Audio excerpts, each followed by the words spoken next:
Hello everyone, welcome to my YouTube channel. आप सभी का स्वागत है हमारे आज के इस वीडियो में। और इस वीडियो में हम बात करेंगे एएलपी रिक्रूटमेंट 2024 के कुछ डॉक्यूमेंट्स के बारे में।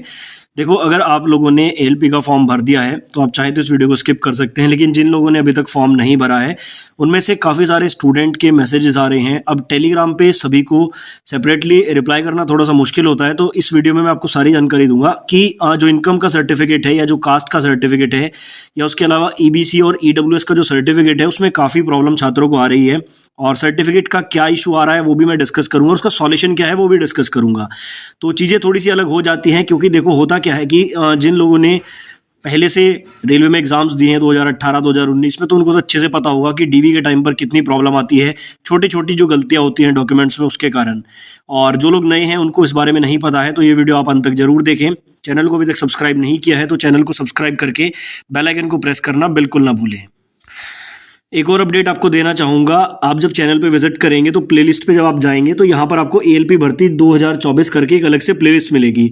इस प्लेलिस्ट में जितने भी वीडियो हैं वो सारे यूजफुल हैं। जैसे कि ये सबसे पहला वीडियो आपको यहाँ पर मिलेगा जो 8 डॉक्यूमेंट आपको बनवा लेने हैं, यानी कि फॉर्म भरने से पहले या आप कह सकते हैं कि एग्जाम देने से पहले ये 8 डॉक्यूमेंट आपको तैयार करा लेने हैं। ये वीडियो आप जरूर से जरूर देखें। साथ ही यहाँ पर जो आपका ट्रेड टेस्ट है पार्ट बी का, उसमें आप किस तरह से चयन कर सकते हैं उसके रिगार्डिंग में वीडियो बनाया है।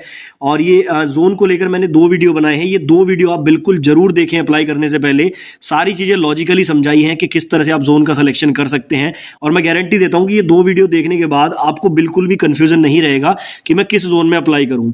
ठीक है, उसके अलावा और भी यहाँ पर हेल्पफुल वीडियोस आपको मिल जाएंगे। जैसे अगर मैं बात करूं कि किस तरह से आपको फॉर्म भरना है, और ये मैंने 2 हफ्ते पहले ही वीडियो बना दिया था। उसके अलावा सिलेबस में एक बड़ा बदलाव है। देखो, मैंने सबसे पहले इस टॉपिक पे वीडियो बनाया था, किसी यूट्यूबर का तरफ ध्यान नहीं गया था, और जीएस को और करंट अफेयर को रिमूव किया गया है पार्ट ए के, यानी कि जो सीबीडी 2 का पार्ट ए है उसमें से सबसे पहले वीडियो बना के बताया था। उसके बाद सभी लोगों ने देखा और उसके बाद आपको अपडेट दिया। तो ऐसे अपडेट्स आपको लगातार मिलते रहते हैं, तो चैनल की प्लेलिस्ट में आप एक बार जरूर विजिट करें, आपको बहुत मदद मिलेगी। तो देखो, मैं आपको डिटेल में बताता हूँ। सबसे पहले जो है ईबीसी को लेकर काफ़ी कंफ्यूजन है, और काफ़ी लोगों ने मुझे टेलीग्राम में पर्सनली टेक्स्ट भी किया कि सर ये ईबीसी के क्या क्या बेनिफिट हैं। तो मैं आपको एक चीज़ बता दूं, जब आप फॉर्म भरोगे ना तो आपको एक ऑप्शन ईबीसी का मिलेगा। ये ईबीसी बेसिकली क्या है, इकोनॉमिकली बैकवर्ड क्लासेस को बोलते हैं।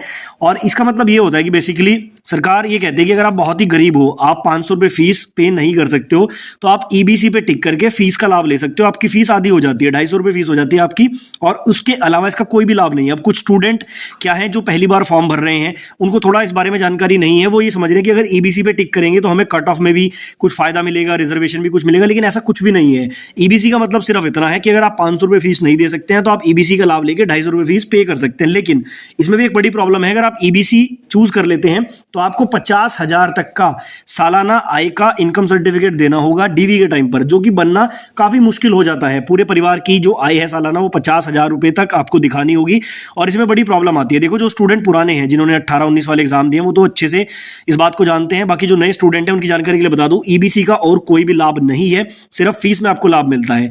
तो अगर आप ये 250 रुपये बचा के 50,000 का सर्टिफिकेट इनकम का दे सकते हैं तो बेशक आप ईबीसी ले लें, अदरवाइज आप ईबीसी को अवॉइड करें और ईबीसी से फॉर्म बिल्कुल भी ना भरें। उसके बाद देखिए, जो एससी एसटी वाले स्टूडेंट हैं, जब आप फॉर्म भर रहे हैं तो फॉर्म भरते टाइम जब आप एससी चूज़ करेंगे या एसटी चूज़ करेंगे तो वहाँ पर आपको अपना कास्ट का जो सर्टिफिकेट है उसको भी यहाँ पर अपलोड करना है। तो यहाँ पे मैं आपको बता दूँ, एससी एसटी वाले जो स्टूडेंट हैं उनके पास चाहे कितना भी पुराना सर्टिफिकेट हो वो वैलिड होता है, क्योंकि यहाँ पर एससी एसटी के लिए कोई वैलिडिटी नहीं होती है। ठीक है, और जो फॉर्मेट है वो स्क्रीन पर आप देख सकते हैं। इस वाले फॉर्मेट में रेलवे मांगता है, ये फॉर्मेट आपके पास होना चाहिए। ठीक है, और ये सेंट्रल लेवल का सर्टिफिकेट होता है, चाहे कितना भी पुराना हो वो एससी एसटी में मान्य होता है। तो एससी एसटी वालों को तो कोई प्रॉब्लम नहीं है। अब यहाँ पर जो मेन प्रॉब्लम है वो मैं आपको थोड़ा सा यहाँ पे बताता हूँ, वो है ओबीसी नॉन क्रीमी लेयर वाले स्टूडेंट और आपका जो ईडब्ल्यूएस वाले हैं। देखो, यहाँ पर प्रॉब्लम क्या आ रही है, ओबीसी वाले काफी स्टूडेंट इस बात को लेकर परेशान है कि सर हमारे पास इस वाले फॉर्मेट में ओबीसी का सर्टिफिकेट है लेकिन वो 1 साल से ज़्यादा पुराना है, जबकि ओबीसी सर्टिफिकेट की जो वैलिडिटी होती है वो 1 ईयर होती है। ठीक है, अगर 1 साल से पुराना है तो वो वैलिड नहीं माना जाता है। अब स्टूडेंट को प्रॉब्लम क्या आ रही है, जब वो फॉर्म भर रहे हैं और ओबीसी एनसीएल पे जब वो क्लिक कर रहे हैं नॉन क्रीमी लेयर पे, तो वहां पे वो सर्टिफिकेट मांग रहा है कि अपना सर्टिफिकेट अपलोड करो। यहाँ पे स्टूडेंट को प्रॉब्लम क्या हो रही है कि कुछ स्टूडेंट के पास 1 साल से ज़्यादा पुराना सर्टिफिकेट है, तो देखो इसका सॉल्यूशन मैं आपको बताता हूँ और इसमें प्रॉब्लम क्या आएगी वो भी आपको बताता हूँ।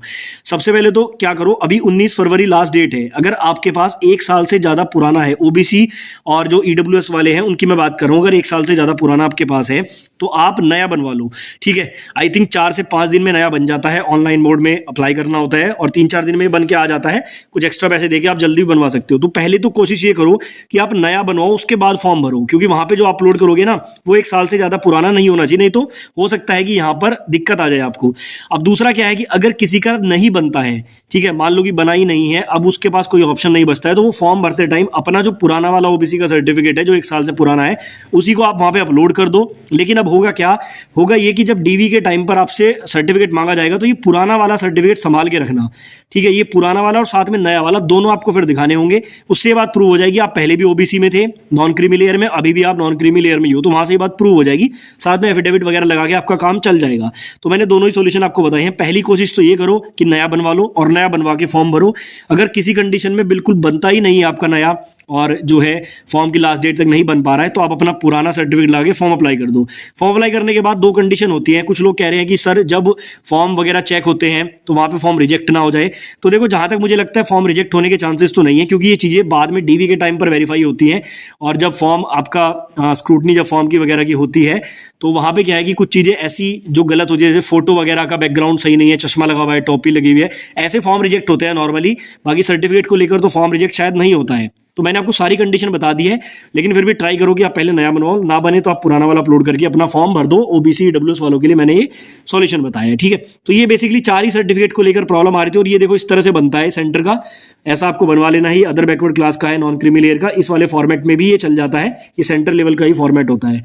ठीक है, तो यहाँ पर जो है बेसिकली मैं आपको फिर से बता देता हूँ, इनकम सर्टिफिकेट ईबीसी वालों को जरूरत पड़ेगी 50,000 का, तो इसमें थोड़ा ध्यान से अप्लाई करना। कास्ट सर्टिफिकेट के बारे में मैंने आपको बता दिया है, एससी एसटी के लिए कोई लिमिट नहीं है। ओबीसी वालों को 1 साल से ज़्यादा पुराना है तो नया बनवाओ, नहीं नया बनता है तो पुराने वाले से अप्लाई कर दो। और बाकी यहाँ पर सारी चीज़ें मैंने डिस्कस कर दी हैं। इसके अलावा भी आपका अगर कोई यहाँ पे क्वेरी है, कोई सवाल है, कोई डाउट है तो कॉमेंट बॉक्स में आप जरूर पूछें और मैं उस टॉपिक पर भी वीडियो बनाने की पूरी कोशिश करूँगा।